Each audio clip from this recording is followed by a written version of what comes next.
A very good evening to you and welcome to RTV News with me, Fiona Mbabazi. Now, this Saturday afternoon, Rwanda received a donation of COVID-19 vaccines and testing kits from the United Arab Emirates government. We have the details with Ethan Tashovia. The COVID-19 vaccines and testing kits donated by the government of the United Arab Emirates come at a time Rwanda is fighting a third wave of the pandemic, worsened by the reported cases of highly infectious Delta variant. The medical kits also include respiratory equipment and beds for the sick, among others. Upon arrival at Kigali International Airport, Health Minister Dr. Daniel Ngamije said the donation would be of great help in the country's fight against COVID-19. This donation means that we are at the forefront, but we are not alone. We are working together with friendly countries. Such donation comes to supplement the ongoing efforts of the government, which includes addition of vaccines, supporting the healthcare system with medical equipment. This is the kind of collaboration that is needed to fight this pandemic. The United Arab Emirates ambassador to Rwanda, Hazza Al-Katani, said the aid of such kind would not be the last due to the good bilateral relations and cooperation between Rwanda and UAE. This is an evidence that UAE stands with Rwanda, leadership and people, in good and bad times. And during this pandemic, we have the same cause, and we want to help our brothers and sisters get rid of the pandemic once and for all. So this aid is part of UAE. It isn't the first, it is the second, and it's all to help our brothers and sisters in Rwanda and to show our solidarity with our brothers and sisters in Rwanda. Health Minister Dr. Daniel Ngamije recently told reporters that those who have received COVID-19 vaccines are showing signs of resistance towards the new variant, adding that the government of Rwanda continues to make huge investment in acquiring needed jobs, either through diplomatic means or purchases of available vaccines. Vaccines are very helpful, and that's why the government is doing everything possible to acquire more doses. We are ordering more doses despite the fact that the available vaccines are not many to allow us to buy as many as we need. But the government has invested huge sums of money to buy more doses because we understand the importance of vaccination. The government of Rwanda aims to vaccinate at least 60% of the population by the end of next year, 2022. So far, more than 420,000 people have received COVID-19 vaccines, and the vaccination campaign is still ongoing. Reporting for RTV News, Ethan Tashovia.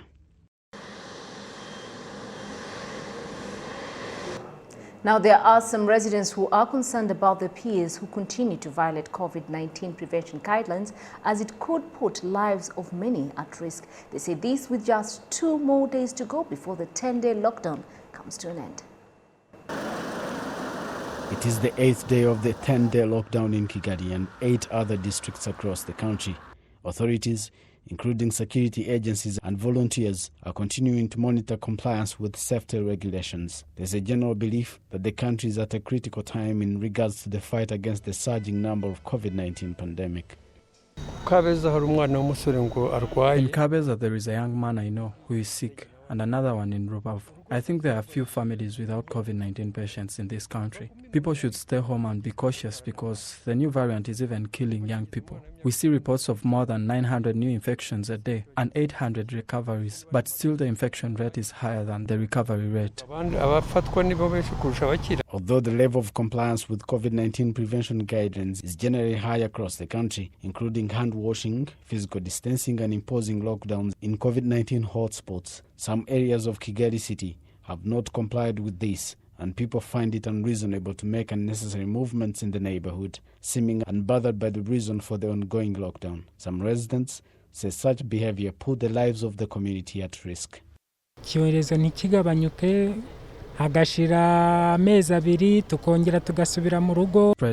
and we may stay under lockdown. What I would recommend to people is that they follow the health guidelines and stay indoors. akamenya no kubyubahiriza akaguma no mu rugo. Ingaruka nuko twese twayirwara tukashira bikaba ingaruka nyene mbi cyane. At the end, we will all get sick, and some will die if we don't follow the health guidelines. What I would recommend to people is to follow the prevention guidelines. Wear face masks properly, practice physical distancing, wash hands, and avoid unnecessary movements. Everyone has to change their mindset if we are to survive this pandemic. The Minister of Local Government, Jean-Marie Vianney-Gatabazi, says the ongoing third wave of COVID-19 is of concern, adding that no one should disregard the precautions. ubukangurambaga dukora ni ugusaba abaturage kumva ko ibyo tubasaba biri mu nyungu zabo. Our campaign is aimed at making the public understand that what we are asking for is in their best interest. COVID-19 has taken a lot of time and people seem to be tired, even though they have already realized that it is a serious problem. We may have 2 days of lockdown remaining. There are those who say we will extend it. The increasing infection rates are frightening to them, while previously they considered it just like any other normal disease. Now that the virus has reached almost every home, some have lost their loved ones, while others have seen people get critically ill and be hospitalized, others die. They should stop waiting for the time it will get to them, but rather respect the guidelines.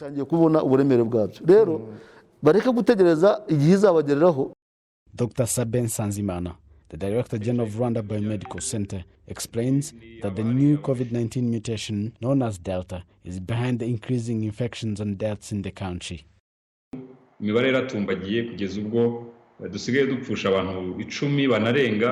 The numbers have skyrocketed to the point where we lose 10 people and more a day, which means that the number of critically ill people has increased. It is not that people have played a role in the increasing number of new infections, but rather it's about the virus that has changed severely. We have Delta, and is the most prevalent type of COVID-19 virus here in Rwanda and across the world at a rate of about 80%. It is behind the increasing new infections and deaths because it makes the body weaker and it rapidly destroys the lungs.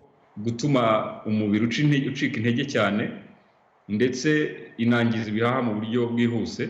As of Friday, 24th July 2021, the COVID-19 infection rate in Rwanda stood at 5.6%. The Health Ministry says the pandemic, which has already killed more than 700 people, has spread to all sectors of the country, urging people to be more cautious.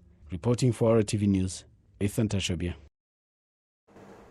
Thank you, Ethan, for that story. Now, education experts are pleased with the government's efforts to improve the professional development and skills through empowering teachers training institutes. Now, they say this program shows the great value that the government has placed on the teacher. Gabi Muvunyi with more. Dushimimana Eric is a young man who has been teaching mathematics and science in primary school for more than 5 years at Kabuye Catholic School. He lives in Jabana in Gasabo district and says teaching is a profession he has always loved since he was a child. And he adds that whilst he's at home, he's constantly reading numerous books to expound on his knowledge.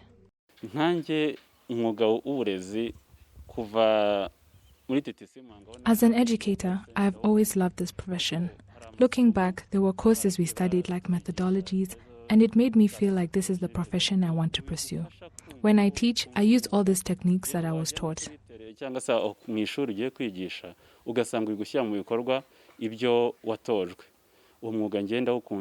The Prime Minister recently told members of Parliament that the government is committed to offer scholarships to students who choose the TTC education course in their studies. It has been decided that every student who goes to TTCs, i.e. whomever is preparing to become a teacher, the government will pay half of the tuition fee every academic year up until he or she is done. This has been the case since the last academic year, 2020-2021. Another important factor in the choice of undergraduate education is the fact that the time of awarding government scholarships to those wishing to study at the university, education courses have now been included in the same category as science, technology, and mathematics courses. Therefore, it is an advantage to those who want to study education.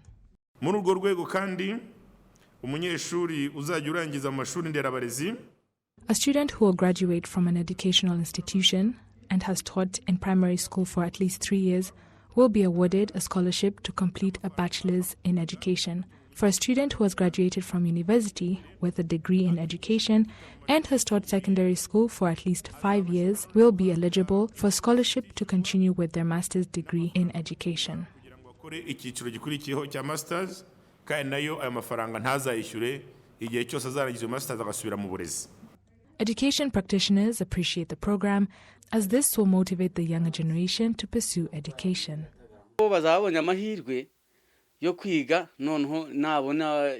They are lucky. For those that at least have taught 3 years can get a scholarship for their bachelor's degree. This is a very good program. This will motivate those that want to study education. Dr. Muyak Kayanza, Jean-Francois, a now retired teacher, says that this program shows the great value the government places on teachers. Biriya byo korohereza nanone abizinderaburezi. Facilitating educators with a scholarship to study in universities will encourage those that feel like they couldn't attain a bachelor's now can have an opportunity to do so. Giving hope to educators is a good policy from the government. And in the near future, we shall see positive results in the education sector. The government of Rwanda explains that before the introduction of this program, to help students in education institutions, the number of applicants for enrollment was very low, but now there has been an increase. These schools now include students who have attained high scores in their S3 national examinations. In the last 3 years, from 2019, primary and secondary school teachers have received a 10% increment in their monthly salary. This 10% increment is expected to be paid despite the current ongoing pandemic. Gabi Muvunyi, reporting for RTV News. Thank you, Gabi. Now, the president of the International Association of the Francophonie Mayors, who is also the mayor of the city of Paris, Anna Hidalgo, has commended the progress France has made in acknowledging its role in the 1994 genocide that was perpetrated against the Tutsi here in Rwanda, and how the country has been rebuilding and developing since it was liberated and the genocide against the Tutsi halted. She held an interview with RBA's Jean Damascene Manishimwe and Amandine Dukumasawa. We know that we are in the midst of the COVID-19 pandemic. What is the AIMF doing to support member cities that are trying to revive themselves?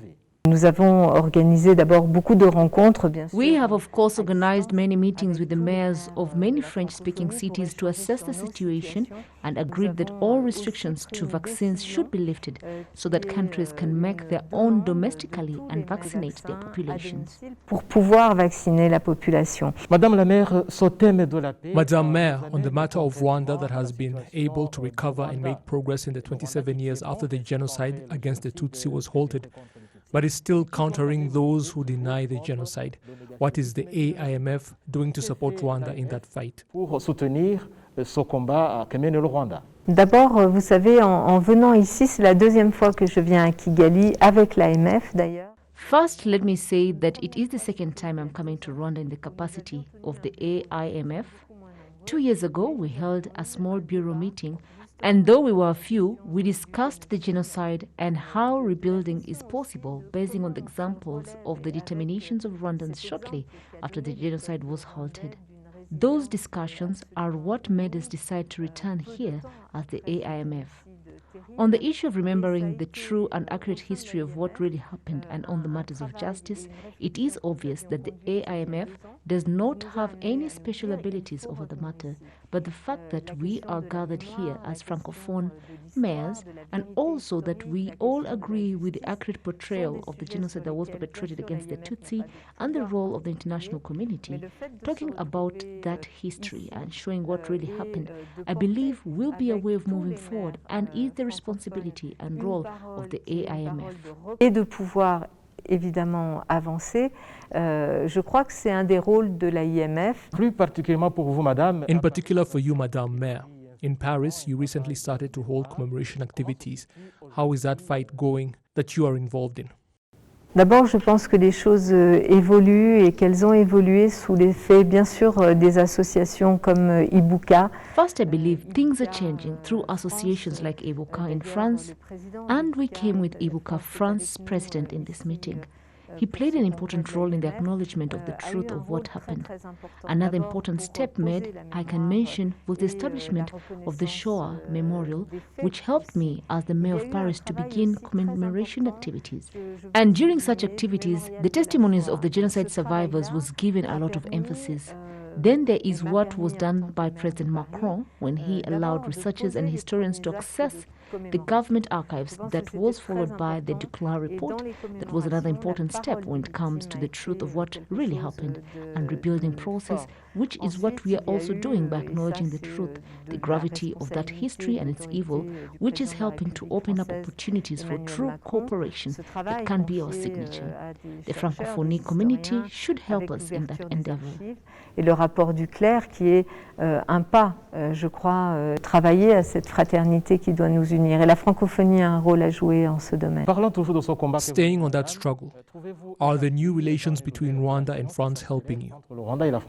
Je pense qu'il y a depuis maintenant quelques années ces relations. I believe those relations have been developing for a few years now.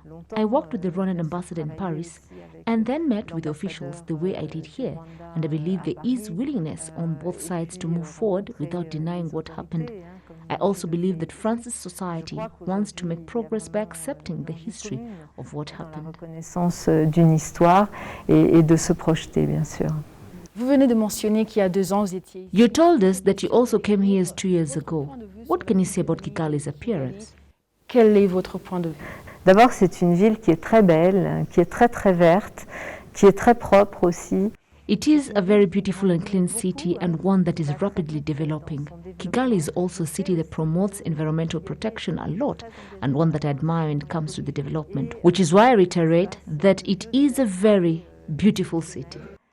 Donc je suis très intéressée, très admirative du développement de Kigali qui, je le redis, est une très très belle ville.